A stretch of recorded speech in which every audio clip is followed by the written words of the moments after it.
Gold loan companies Manappuram as well as Muthoot Finance really gained in trade today after an RBI draft report recommended SOPs to push the gold-linked financial products in line with the government's fiscal policy that aims to bridge a ballooning current account deficit. Poonam Sahni now joins in with more details on that. Poonam, the stocks were really on fire today. What details do you have?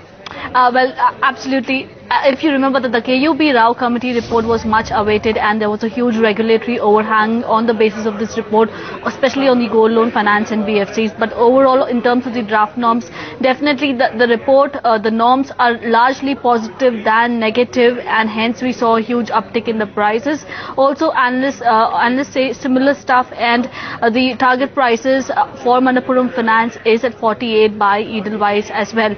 Coming to the draft norms now, few of the key norms is that use of PAN card and check payment for large gold loan transactions. Remember that gold loan transactions are largely in cash, and the street was estimating a cap of approximately 50,000 rupees to 1 lakh rupees as per the transactions. But now the indicative value is 2 lakh. So hence this is definitely a huge positive, and it will not curb any kind of business growth or not impact any business transactions for the gold NBFCs.